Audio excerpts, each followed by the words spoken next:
Bismillahirrahmanirrahim. Assalamualaikum warahmatullahi wabarakatuh.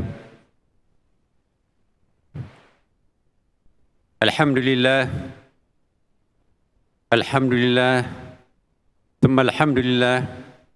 Wa syukrillah wassalatu wassalamu ala rasulillah.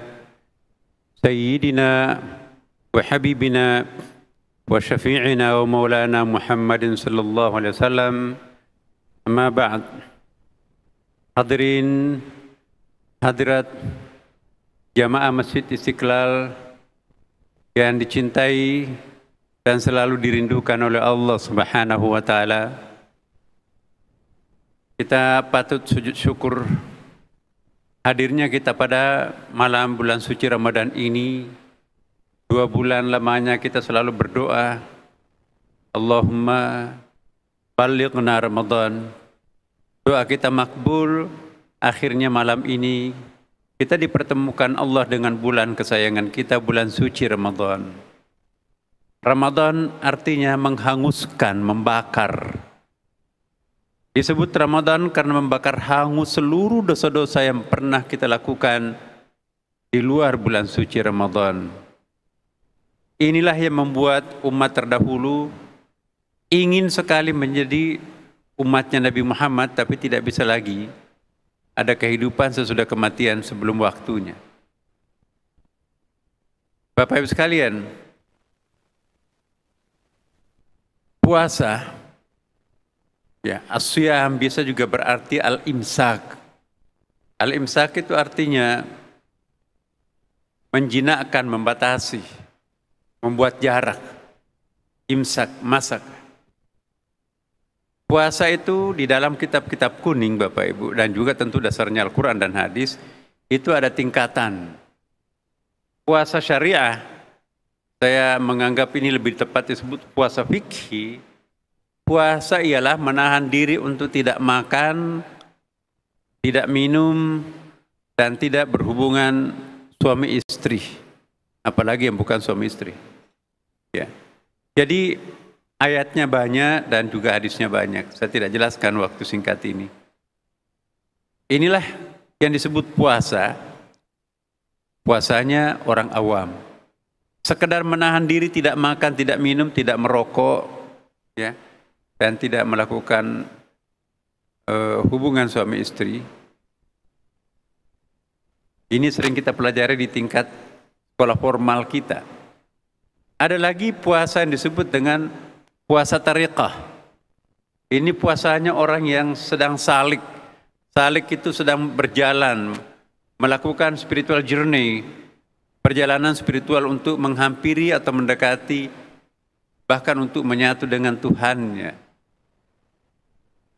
Puasa tariqah ialah bukan sekedar membatasi diri, tidak makan, tidak minum, dan tidak berhubungan suami istri, tapi dia melakukan imsak. Yang pertama adalah membatasi mulutnya untuk berbicara. Semakin banyak kita berbicara di siang hari Ramadan, semakin mengikis pahala puasa kita. Maka itu dalam surah Maryam ayat 10, di situ Nabi Zakaria bermohon betul, ya Allah, aku pingin sekali punya anak nih. Tapi bagaimana mungkin aku bisa punya anak, istri sudah mandul, saya juga sudah uzur. Tapi atas izin Allah semuanya bisa terjadi. Akhirnya mengandunglah istrinya. Berikanlah aku tanda. Ya. Kalau memang itu betul hamil istri saya, maka apa yang aku harus lakukan? Dijawab oleh Allah, qala ayatuka alla tukalliman nasa thalatha layal. Kamu tidak bercakap-cakap selama 3 hari. Artinya berpuasa bicara. Tadi siang saudara-saudara kita yang beragama Hindu melakukan hari nyepi. Bukan saja berdiam untuk tidak bicara, tapi bagaimana merasakan mati geni menurut keyakinan mereka. Jadi miniatur kematian diciptakan oleh saudara kita yang beragama Hindu hari ini. Nah, kita memulai puasa kita. Besok dan seterusnya juga kita akan melakukan puasa. Nah, menurut puasa tariqah ini, Yang pertama kita harus lakukan ialah puasa bicara. Kalau selama ini kita mengumbar pembicaraan macam-macam, mengerumpi, batasi Bapak Ibu sekalian. Sekalipun itu mengasyikkan, kecuali membaca Quran, tadarusan. Yang kedua adalah membatasi telinga. Kalau selama ini kita sering ngerumpi, ya bercerita, kalau ngidul kemana-mana ceritanya, saling memperdengarkan kisah-kisah, cerita-cerita, padahal itu aibnya orang lain, saudaranya sendiri. Sekarang puasakan telinga kita, kalau ada orang yang saling menceritakan aib, menceritakan kebanggaan yang dimiliki, maka agak menghindarlah dengan orang itu, sebab itu juga bisa mengurangi pahala puasa. Yang harus berpuasa telinga kita Bapak Ibu sekalian. Yang ketiga adalah penciuman. Ya, batasi penciumannya. Ke toko semua parfum mau dicoba, mumpung gratis. Makanan semuanya mau dicium. Maka jinakkanlah penciuman kita kalau kita ingin mendapatkan puasa tariqah. Yang keempat adalah melakukan pembatasan terhadap pikiran kita pun juga harus berpuasa Bapak Ibu sekalian. Pikiran di sini yang dimaksudkan ialah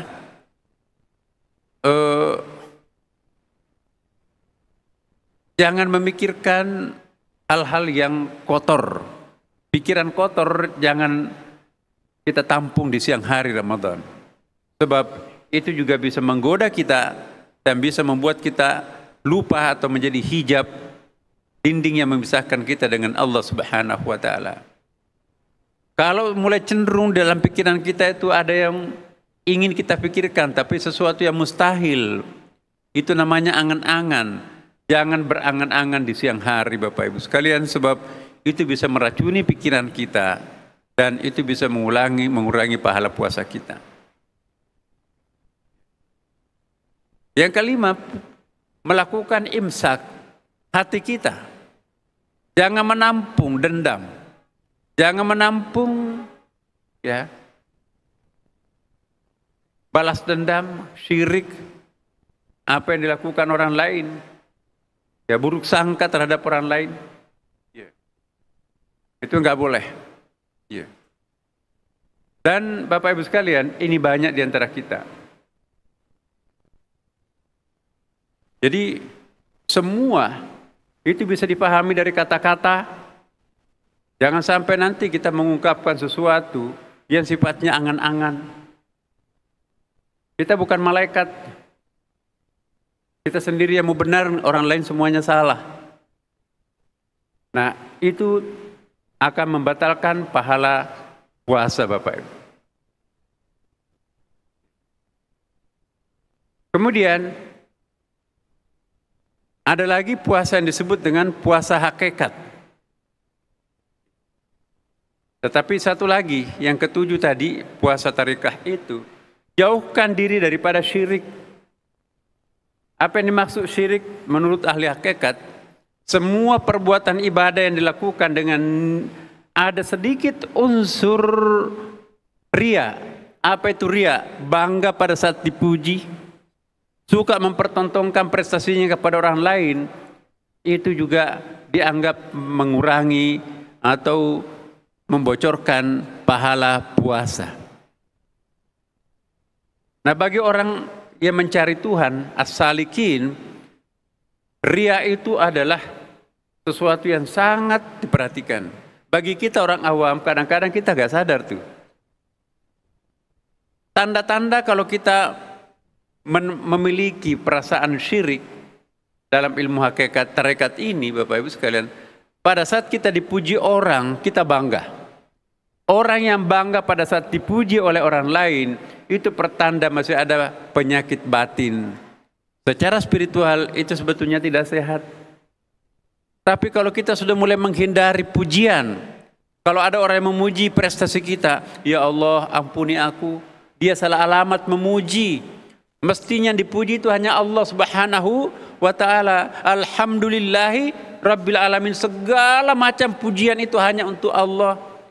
Bukankah prestasi yang dia puji untukku itu dari engkau ya Allah? Jadi salah alamat memuji, mestinya dipuji hanya engkau. Dia memuji aku, dia memuji aku.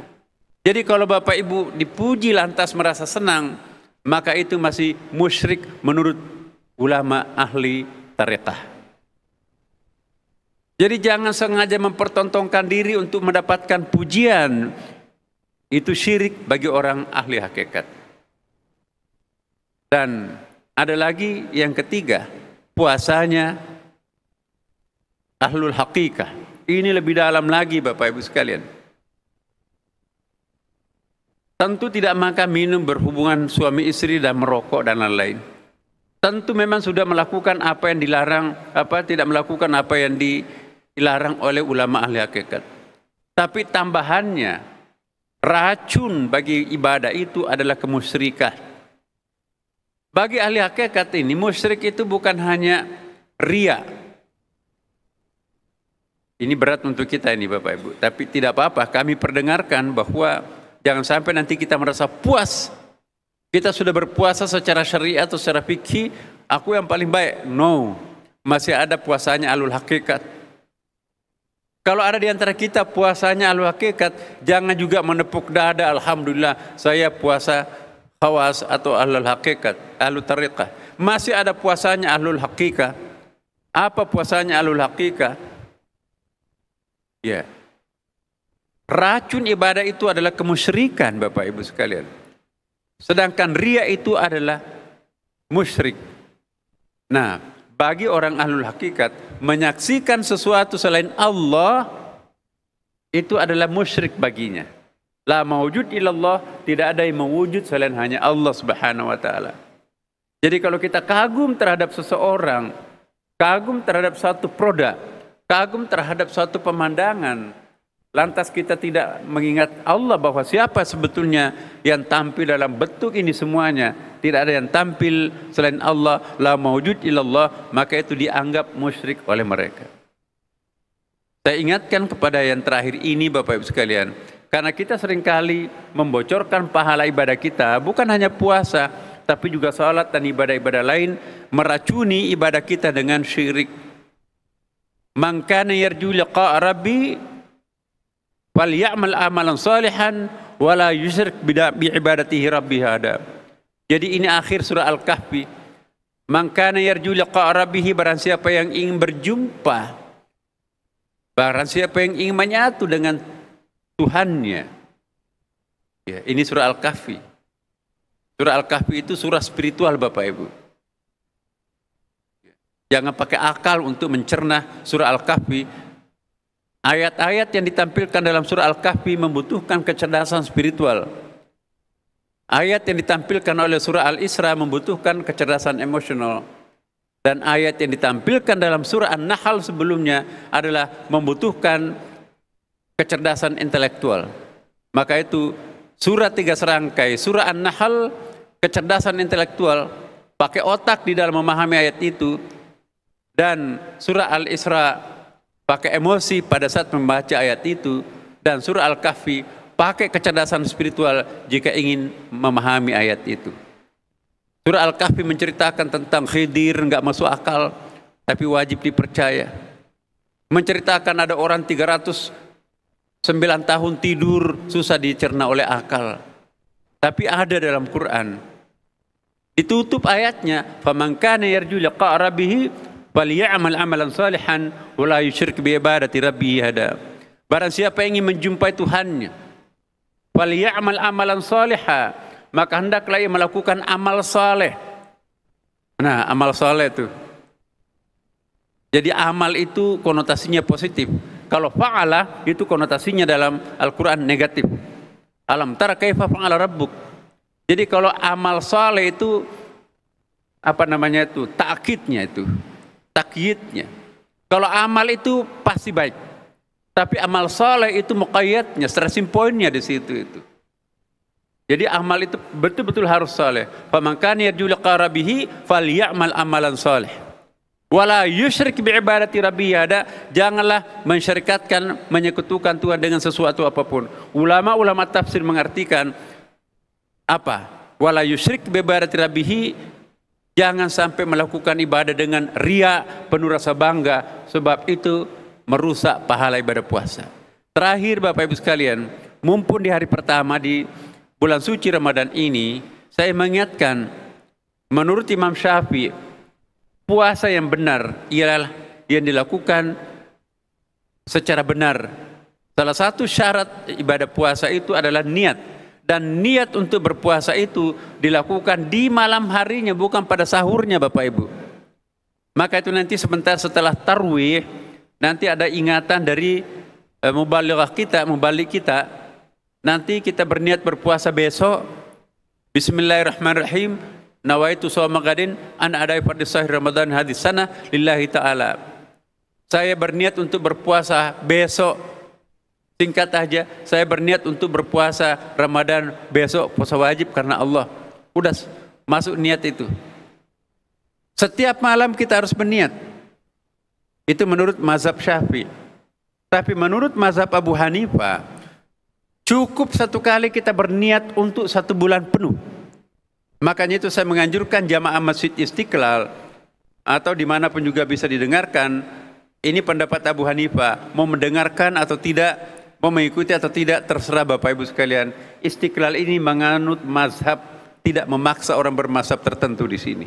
Tapi lebih afdal kita mengikuti apa yang diikuti oleh jumhur mayoritas ulama kita, yaitu mengikuti mazhab Syafi'i. Siapa tahu Bapak Ibu lupa. Kadang-kadang mungkin karena kecapean tidur, belum sempat berniat tadi malam, sudah sahur. Apa yang harus kita lakukan? Malam ini sangat penting. Mari kita berniat ganda Bapak Ibu.